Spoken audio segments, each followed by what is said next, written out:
so good to see all of you. Have we got a mic? I'm not that loud. Now the next trick is if I can do the clicker.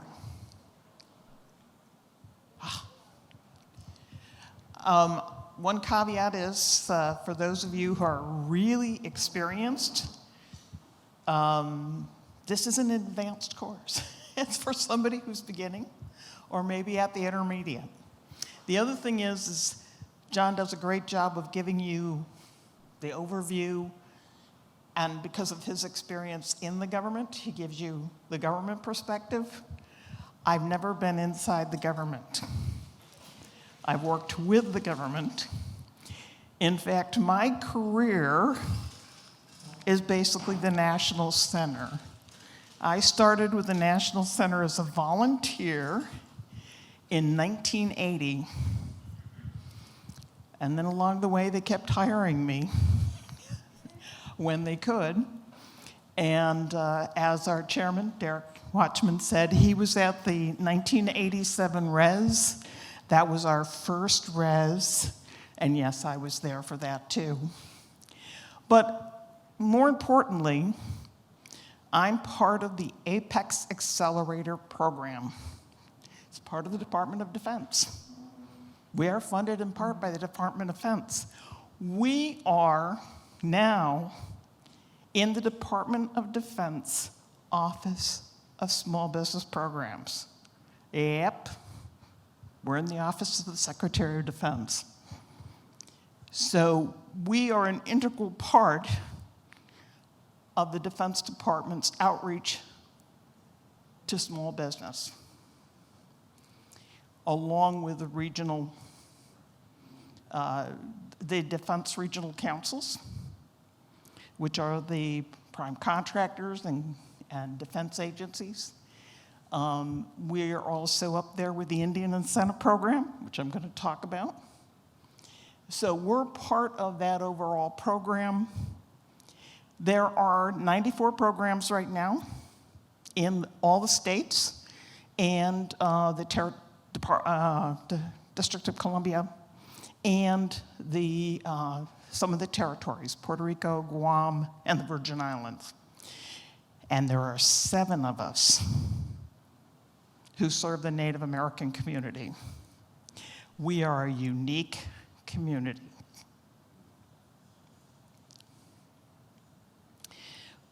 We're going to talk a little bit about why do business with the federal government, and John pretty much told you it's a huge customer.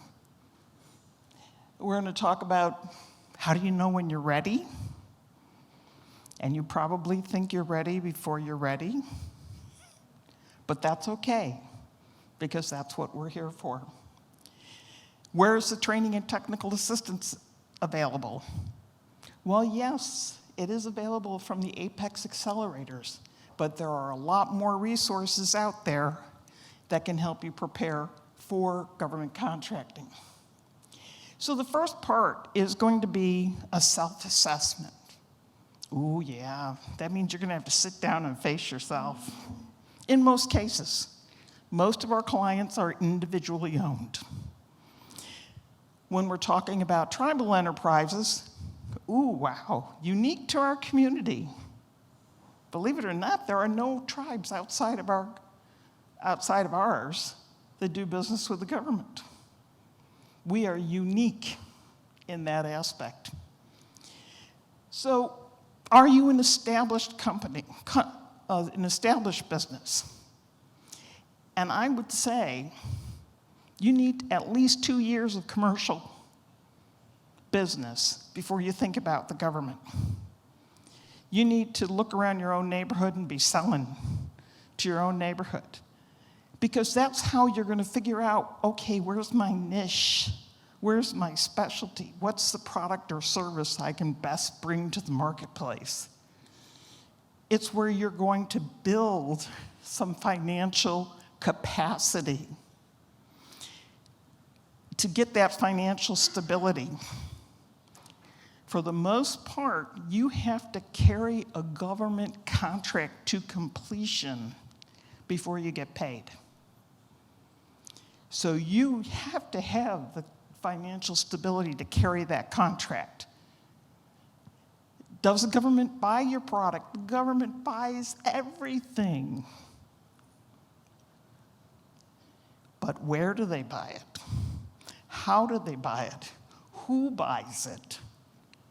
The government is, yes, it is the biggest customer, but it also has a piece here, a piece there. You need to find out which piece you should be doing business with. I would say that when you're starting to develop your business, you do need to think about whether or not the government should be part of your market and how you're going to grow to that market. I can't tell you how many times over the years somebody has come to me and said, I want to do business with the Department of Defense. I'm a paving contractor. Couldn't just try that parking lot over there first before you try the Department of Army at some military base? So you really need to know your niche. And it's good, when you're going after your commercial niche, you'll learn something about who else is in that niche and using that service. Because you're gonna find out, ooh, I've got a paving contractor over there. He just did paving for an Army base.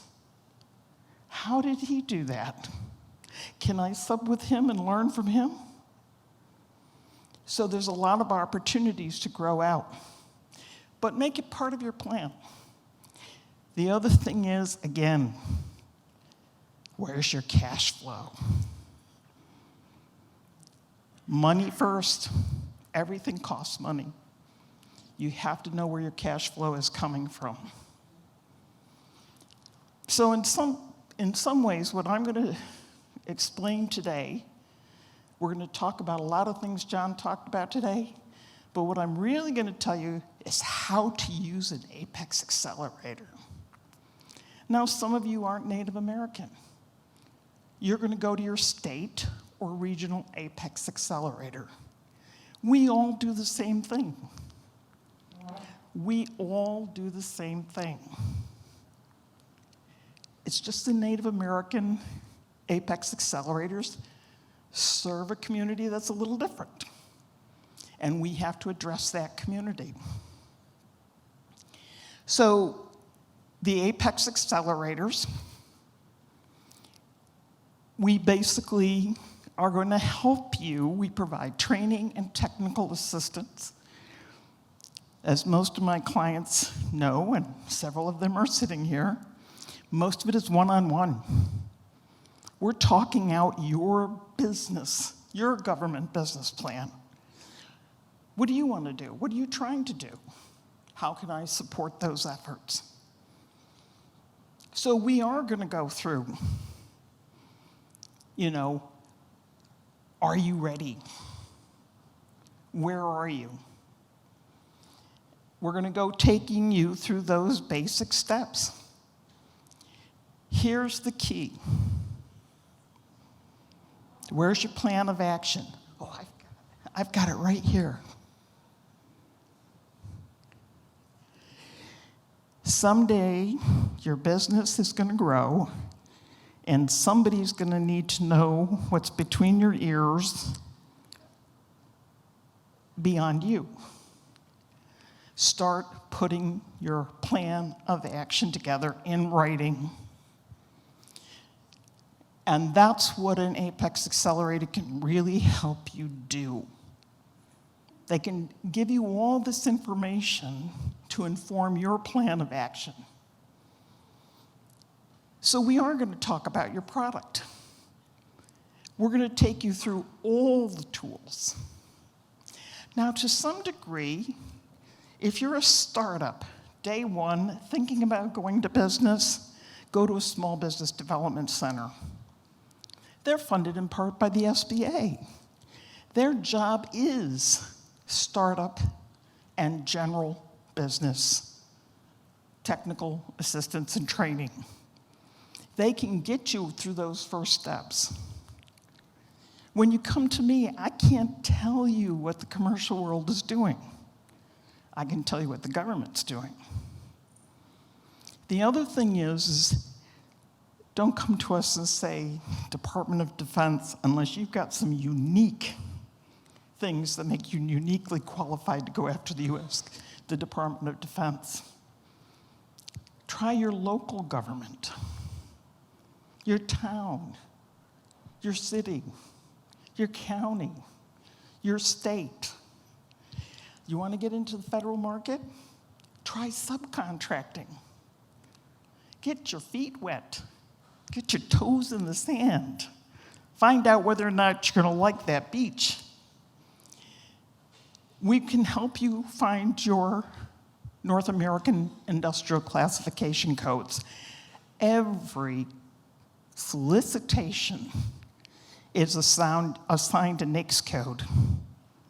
It's also assigned a product service code, which happens to be for services, or a federal supply code, which is products.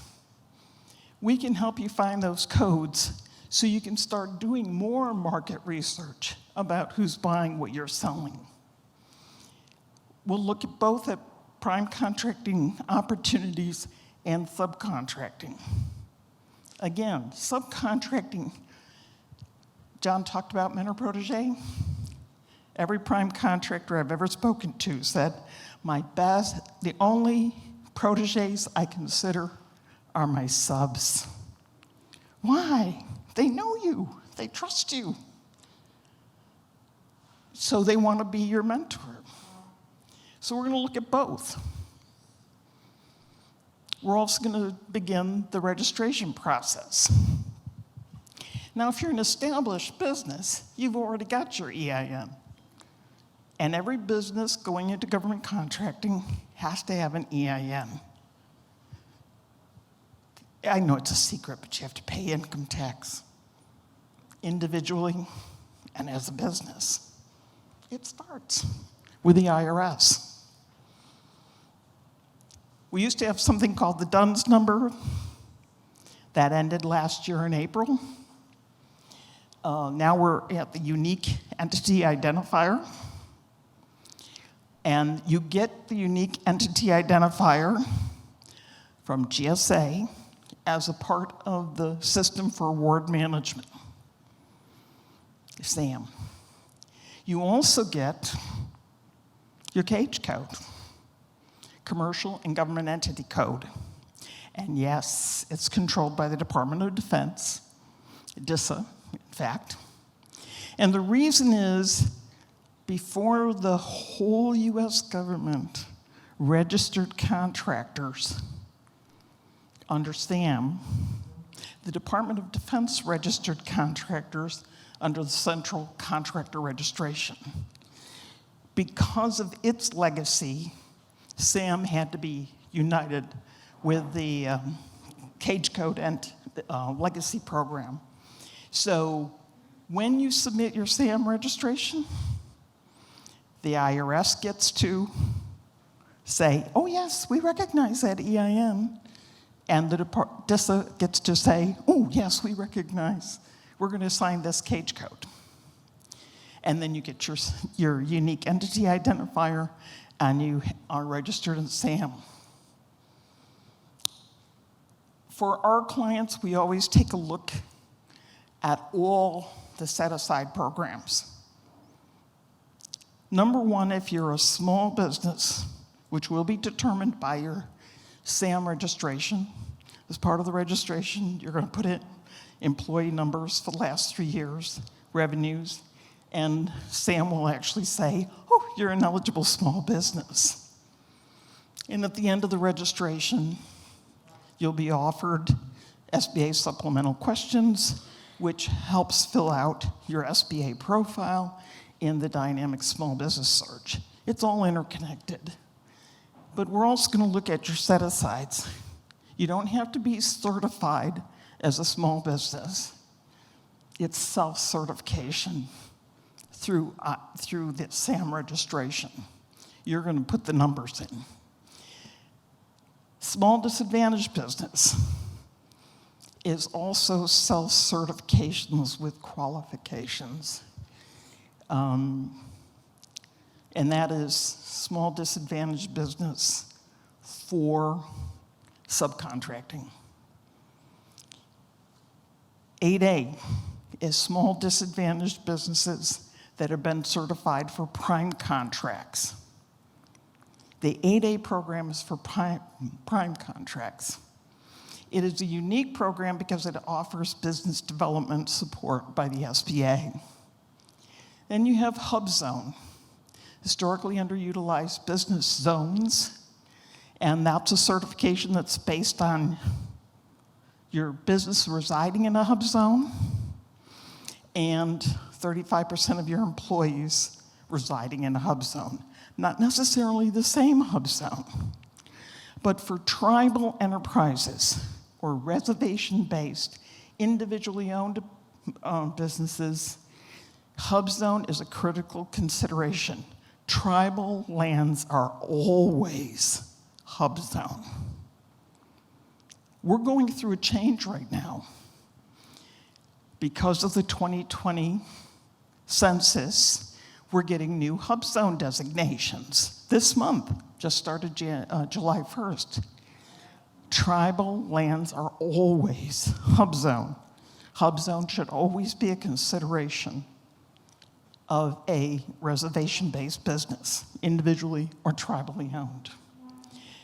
And of course, for the individually owned business, if you're woman-owned, you're going to want to consider the woman-owned small business federal contracting program.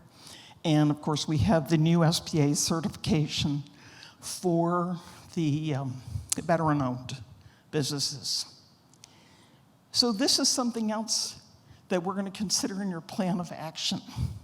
You heard John talk about that there's a 2-year waiting period. And that's a critical thing. It's a critical thing. A lot of people come to me, I want to get a waiver, I want to get a waiver. Should you get a waiver? Step back, consider, should you get a waiver, or should you use those 2 years and develop it and put it in your plan of action with a milestone 2 years out? Give yourself a chance to build your company so that you're better qualified for certification, but more important, better qualified for success in the 8A program.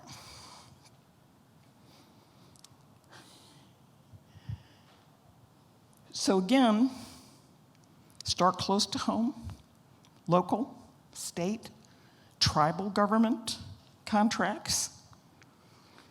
If you're on reservation or near reservation, have you thought of starting with your own tribe?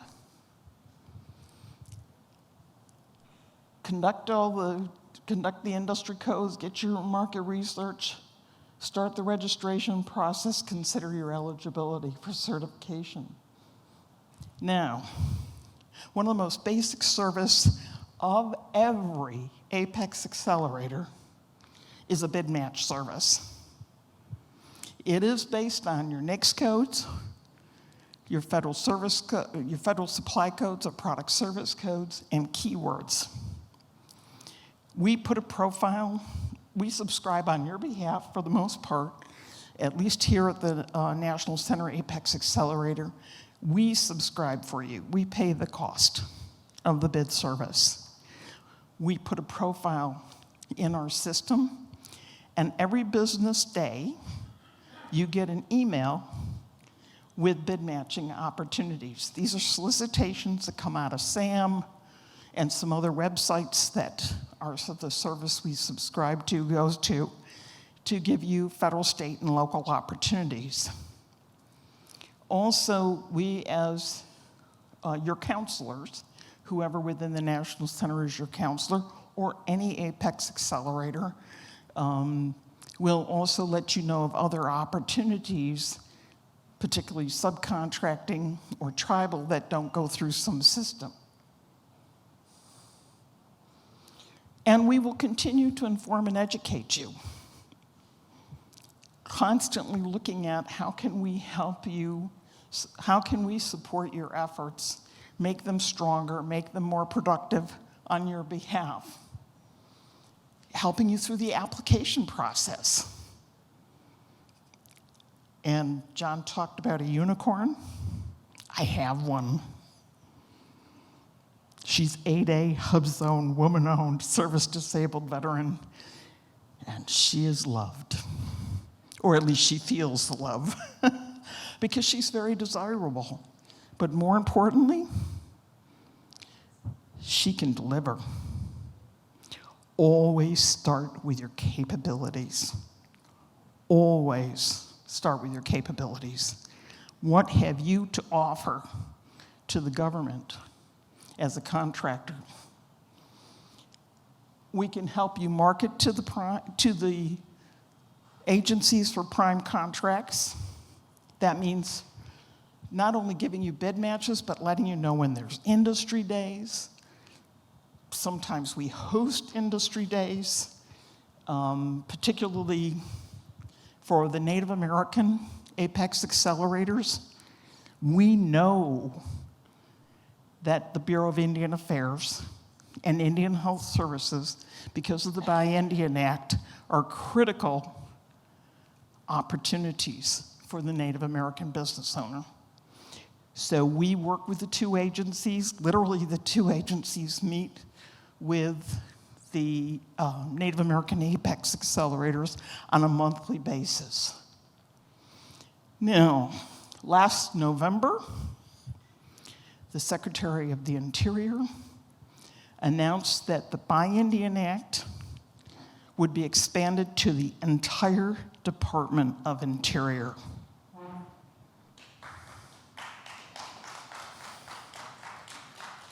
For the Bureau of Indian Affairs, they have to consider the American Indian and Alaska Native-owned businesses first.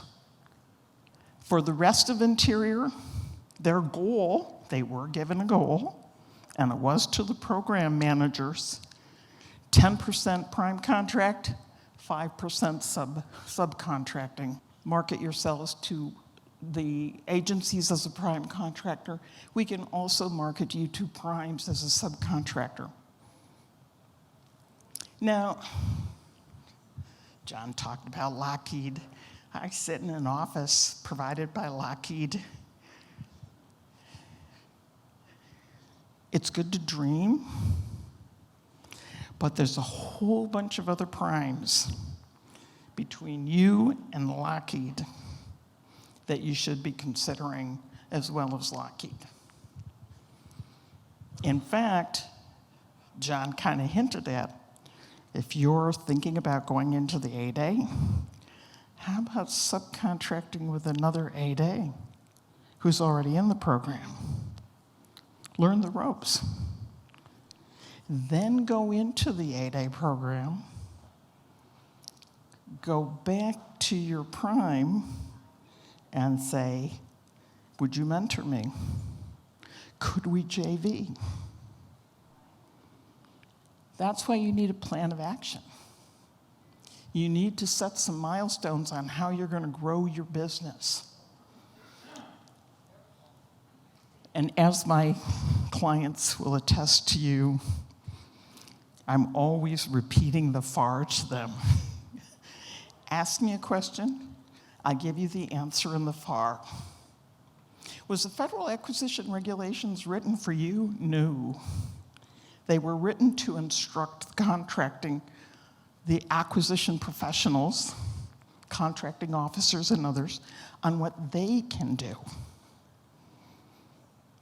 And so we can answer your question with, okay, you have a question on how this can be done. Well, this is what the contracting officer is allowed to do under the Federal Acquisitions of Regulation.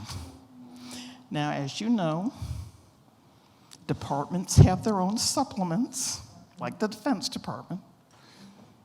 Defense Federal Acquisition Regulations supplements, DFARs.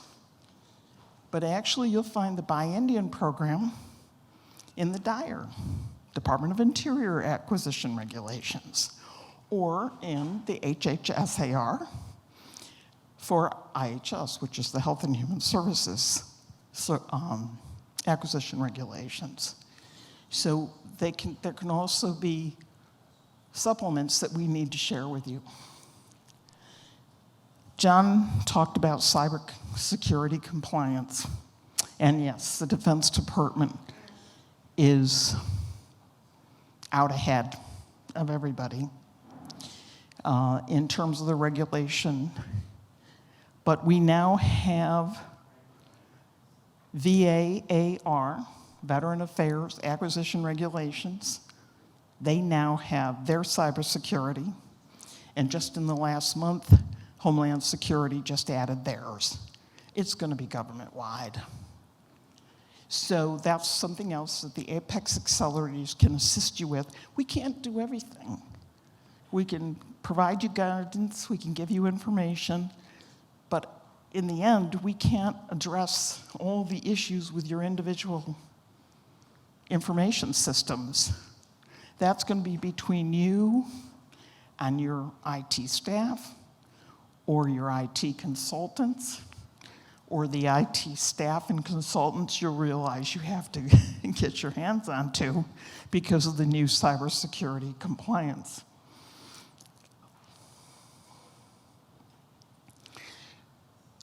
Now, as I said, usually companies come to me 2 years after they've been in business. They've got their commercial market under their feet. They've got some local and state under their feet.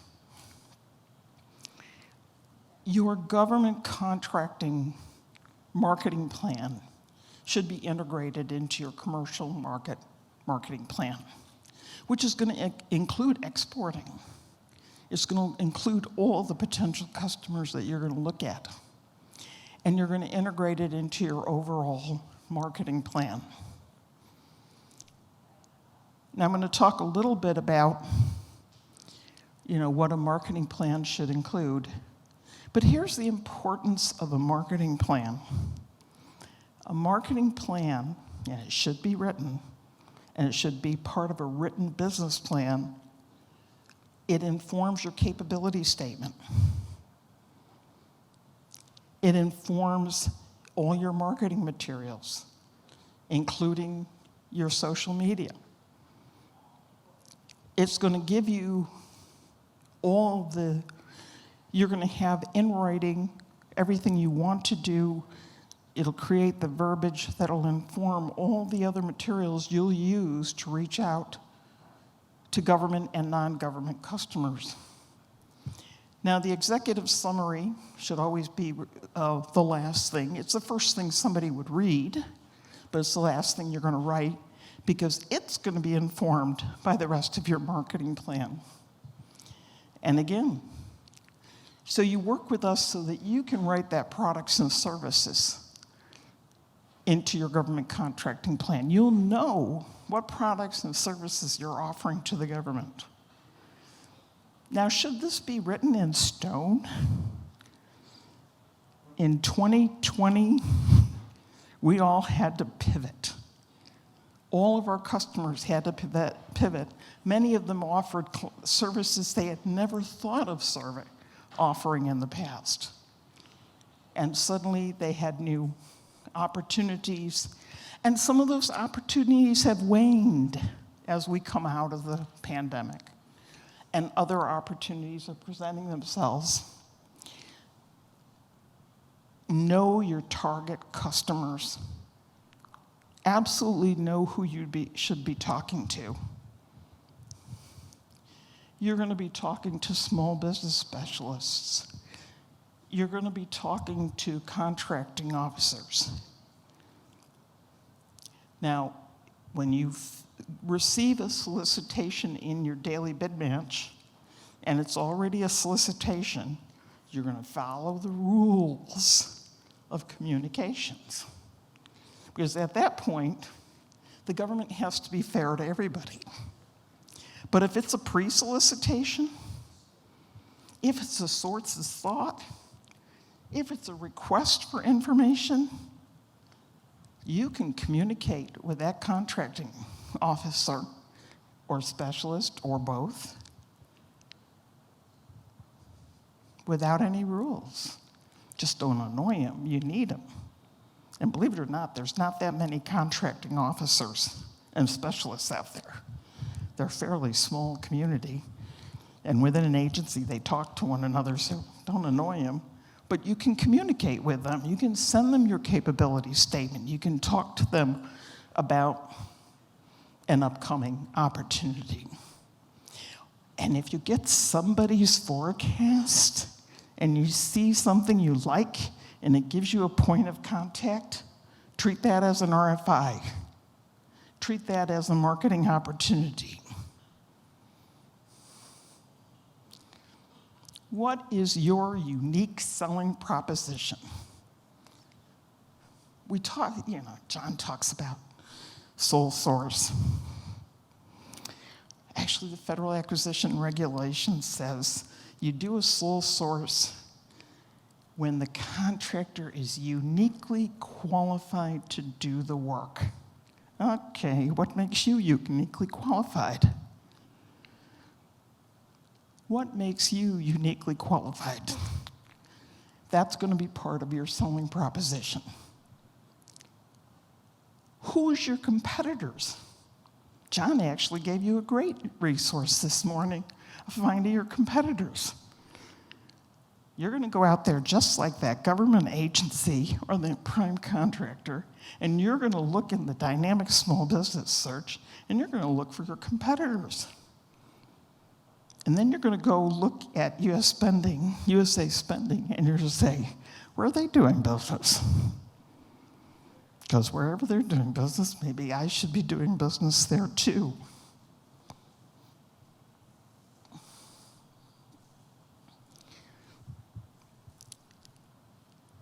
Pricing is critical. I actually, personal opinion, I think the small business development centers do a better job of pricing strategy because they have a broader look. They can look not only at government markets, export markets, and commercial markets. They can look at everything. And so I often tell clients, talk to the SBDC about your pricing strategy. Also, sales volume.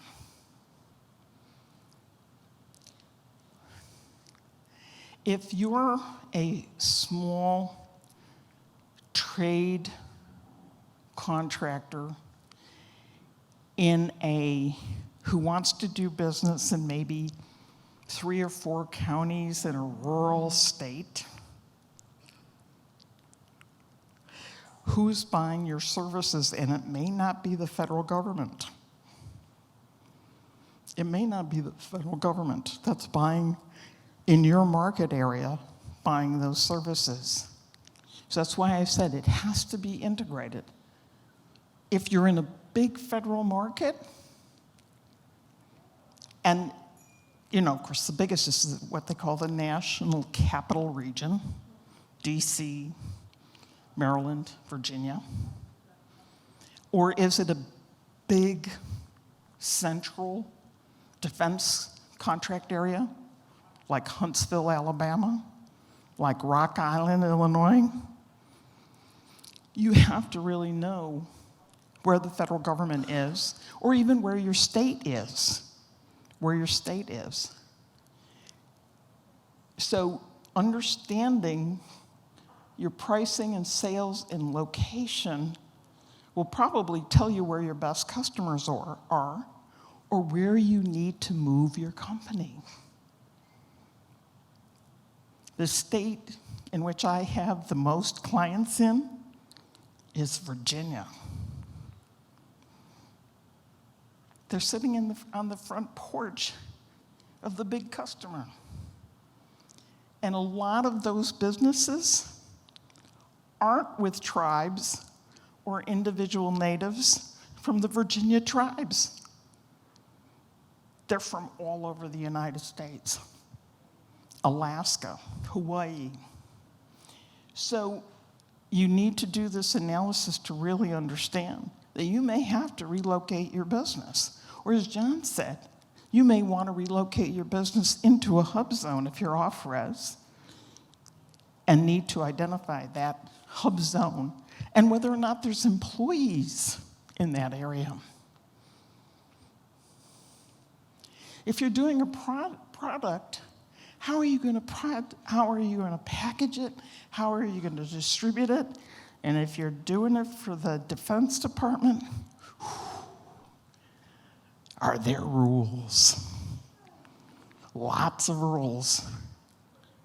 I actually don't currently have a client, but I have had in the past clients who do nothing but military packaging and distributing.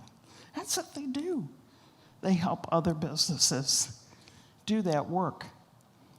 Also, how are you going to promote?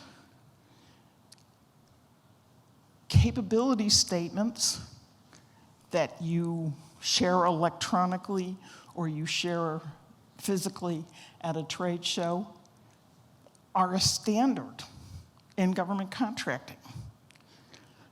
I recommend most of my clients put a tab on their website with their capability statement, or at least have their website reflect what they're doing in government contracting. Because what a lot of contracting officers and buyers and primes have told me, they look on Dynamic Small Business Search, and the second thing they do is visit your website. So you want to make sure your website reflects your business that you're doing with the government. You also want to integrate joint ventures and partnerships and subcontracting.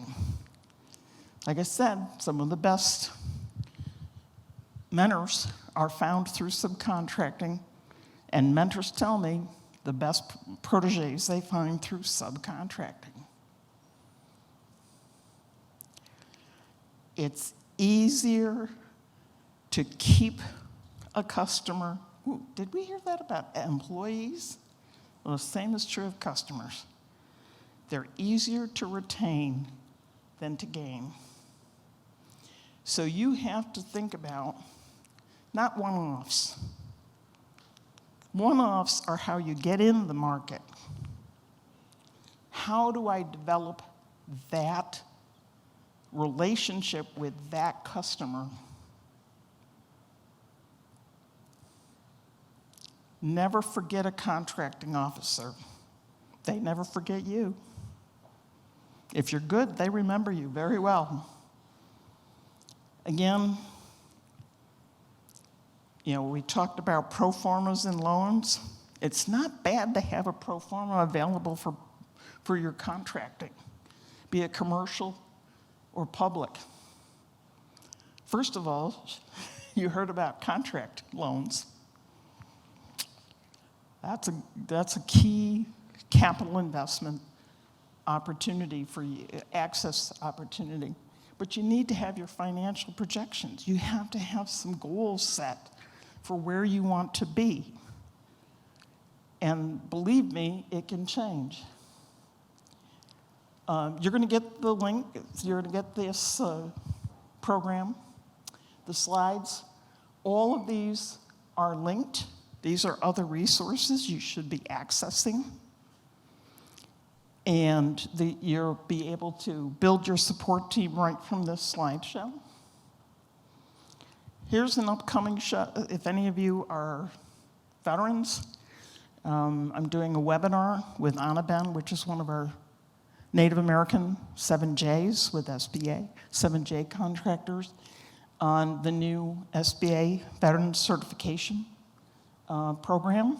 It is a webinar. Then, because you're in the New York market, oops, went the wrong way. As I said earlier, the DoD Office of Small Business Programs has another program that's called the Regional Councils. This is an upcoming matchmaker. This is going to be in Groton, Connecticut. It's going to be government agencies and prime contractors from New York and all of New England. So this is your chance to go and be matched with these agencies and primes, and also to get some training. And this is my contact information. If you need referral to your regional or statewide Apex Accelerator, I'll be happy to connect you. If you're located here in the New York area and you're Native American, I'm your procurement counselor, so please contact me. I'll be happy to sign you up and get you started. Thank you.